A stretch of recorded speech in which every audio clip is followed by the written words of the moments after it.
एक नाम बहुत सारा आदमी का होता है। मान लीजिए आपका कुछ नाम होगा, ठीक है, तो पूरा दुनिया में आपके नाम का क्या कोई और व्यक्ति नहीं होगा? होगा ना। तो कहने का मतलब है कि आपका नाम कुछ और है तो आपका काम भी कुछ और है, लेकिन दूसरा कोई व्यक्ति होगा उसका नाम भी आप ही का नाम पर होगा, लेकिन उसका काम अलग होगा। तो नाम एक रहने से काम एक रंग नहीं हो जाता है, ठीक है। नाम एक रंग रहने से काम एक रंग नहीं होता है। जैसे कि मैंने बोला कनक, ठीक है, फिर मैंने लिखा कनक, तो कनक तो मैंने 2 बार लिख दिया, तो इसका भी मतलब तो सेम होना चाहिए, लेकिन नहीं, ऐसा नहीं होता है। मैंने अभी आपको क्या बोला, नाम एक रहने से जरूरी नहीं है कि काम भी एक रंग होगा, ऐसा नहीं होता है। जैसे ये कनक का मतलब होता है धतूरा, क्या होता है? धतूरा होता है, ठीक है। और ये कनक का मतलब होता है सोना। देखिए नाम दोनों का सेम ही है, तो देखिए कितना ज़्यादा मतलब बदल गया, कितना चेंजेस आ गया इसमें। इसका भी नाम कनक, इसका भी नाम कनक, लेकिन एक का मतलब हो गया धतूरा, ठीक है, एक का मतलब हो गया सोना। कितना चेंजेस आ गया। ठीक उसी प्रकार होते हैं होमोग्राफ्स। होमोग्राफ्स का मतलब होता है कि स्पेलिंग एक जैसा रहेगा, वर्ड मीनिंग एक जैसा रहेगा, ठीक है, यानी कि स्पेलिंग एक जैसा रहेगा, लेकिन उसका जो मीनिंग होगा यानी कि वर्ड मीनिंग होगा वो अलग अलग होगा। यानी कि होमोग्राफ्स में आपको याद क्या रखनी है, जो स्पेलिंग होगा ना, वो स्पेलिंग जो होगा सेम होगा, एक जैसा होगा, ठीक है, लेकिन उसका जो मीनिंग होगा, मतलब जो होगा, उसका जो मीनिंग होगा, यानी कि उस वर्ड का जो मीनिंग होगा, मतलब होगा, वो डिफरेंट होगा, ठीक है, वो क्या होगा? डिफरेंट होगा। क्लियर? इसी को बोलते हैं होमोग्राफ्स, यानी कि स्पेलिंग सेम, बिल्कुल एक जैसा, ठीक है, और मतलब क्या चीज़ अलग अलग। जैसे अभी मैंने हिंदी में लिखा तो कनक है, कनक धतूरा, अभी कनक मतलब सोना है, तो दोनों कनक, यही टाइप का होता है होमोग्राफ्स। चलिए, तो चूंकि इंग्लिश है तो इंग्लिश में अभी अपने लोग समझते हैं।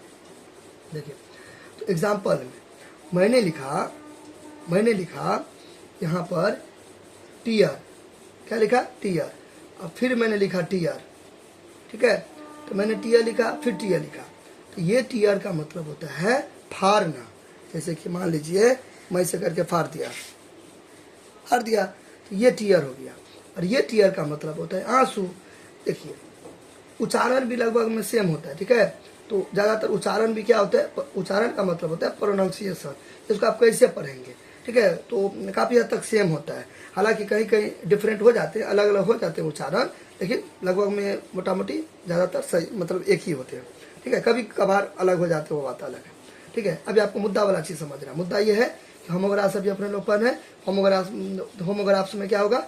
स्पेलिंग क्या होगा? एक जैसा होगा, यानी कि वर्ड एक जैसा होगा, ठीक है, लेकिन वर्ड मीनिंग यानी कि वर्ड का जो मीनिंग होगा, शब्द का जो अर्थ होगा, मतलब होगा, वो अलग अलग होगा। जैसे टीयर है, ये भी टीयर है, इसका मतलब होता है फाड़ना, इसका मतलब होता है आंसू। क्लियर? चलिए, फिर देखिए मैंने लिखा वॉच, फिर मैंने लिखा वॉच, ठीक है, तो इसका मतलब हो गया देखना, इसका मतलब घड़ी, या इसका मतलब घड़ी, तो इसका मतलब देखना है, तो सेम ही। देखिए स्पेलिंग सेम है, WATCH वॉच, WATCH वॉच, लेकिन मतलब निकल गया। तो कहने का मतलब यह है कि आप किस कॉन्टेक्स्ट में बात कर रहे हो, किस कॉन्टेक्स्ट में बात कर रहे हो, यानी कि किस रिफरेंस में बात कर रहे हो। बात समझे कि नहीं समझे?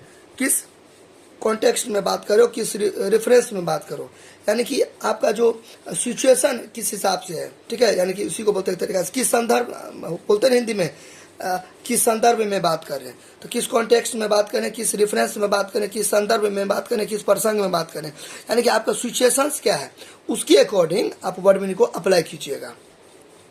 बात समझे ना? हो या ना? चलिए, ये होता है, ये कॉन्टेक्स्ट रेफरेंस पर डिपेंड करता है तो स्पेलिंग से है, तो स्पेलिंग सेम है, लेकिन आप कैसा सिचुएशन है आपका, किस सिचुएशन पर कौन सा वर्ड मीनिंग आप फिट करोगे, कि मतलब कौन सा ट्रांसलेशन है, ठीक है, तो सिचुएशन के अकॉर्डिंग, हालात के अकॉर्डिंग ये मतलब अपने लोग क्या करते हैं, यूज करते हैं। क्लियर? फिर मैंने बोला रिंग, क्या बोला? रिंग। देखिए रिंग मतलब क्या होता है? घंटी। रिंग मतलब क्या होता है? घंटी होता है, बजाना, घंटी बजाना, घंटी, ठीक है। फिर एक हुआ रिंग का मतलब क्या होता है? अंगूठी होता है कि नहीं होता है? अच्छा, समझ गए? फिर देखिए क्वार्टर, क्वार्टर मतलब केक का टुकड़ा भी होता है, और एक होता है क्वार्टर, क्वार्टर यानी कि 15 मिनट भी होता है। क्लियर? तो ऐसे। फिर ये हुआ लेटर, लेटर यानी कि पत्र, चिट्ठी, ये है लेटर, लेटर, ये लेटर। ठीक है, तो इसका मतलब होता है बाद में, इसका मतलब क्या हो गया? बाद में। क्लियर? तो इस हिसाब से फिर देखिए, फिर मैंने बोला राइट, राइट, राइट मतलब दायां, जिस हाथ से मैं अभी लिख रहा हूँ। ठीक है, राइट। फिर ये राइट मतलब सही, ये राइट मतलब कहीं क्या चीज़ सही।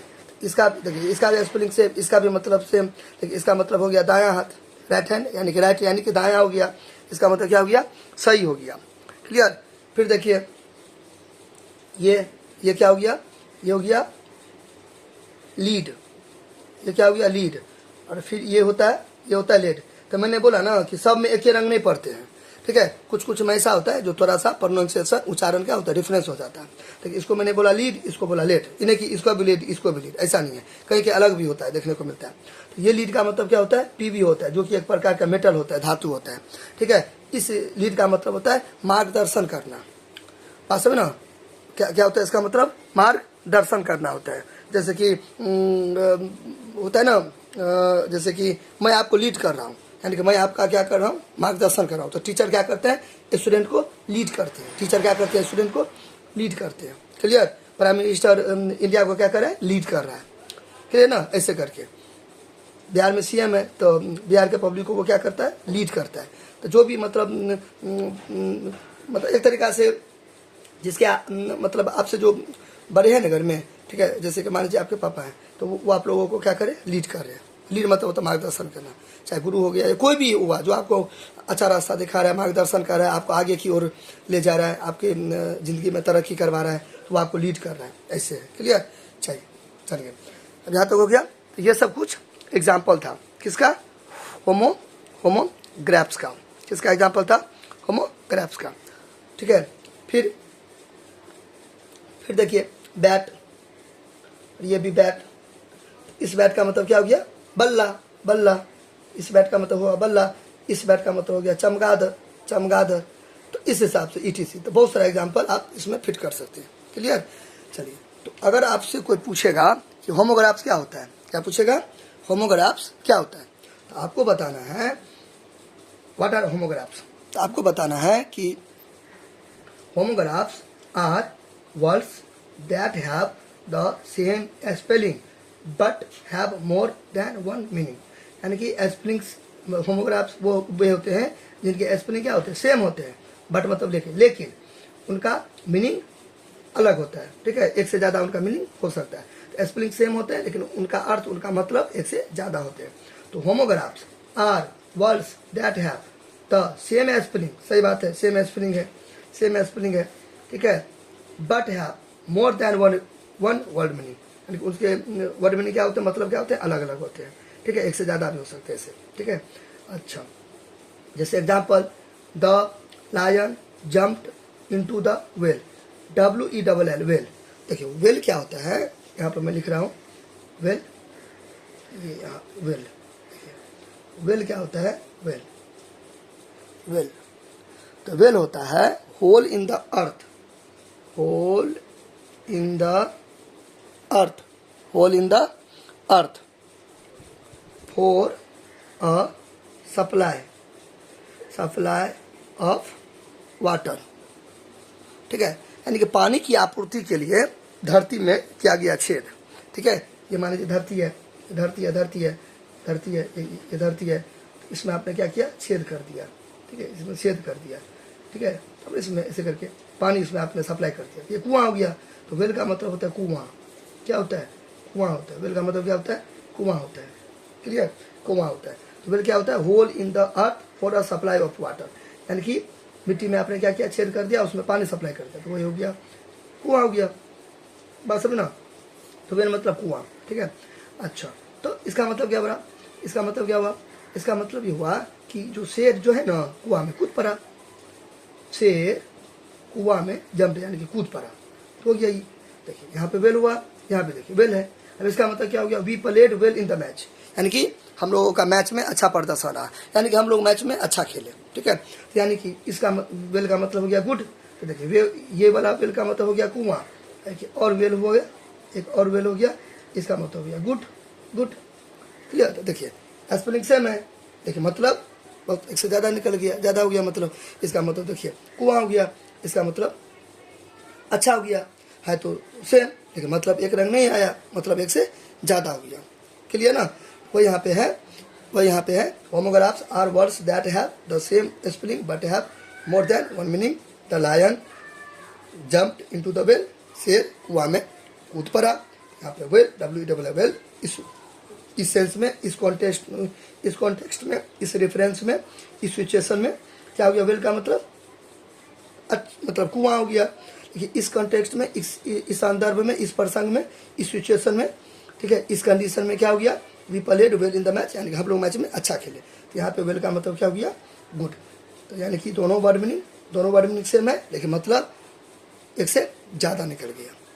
क्लियर, चलिए।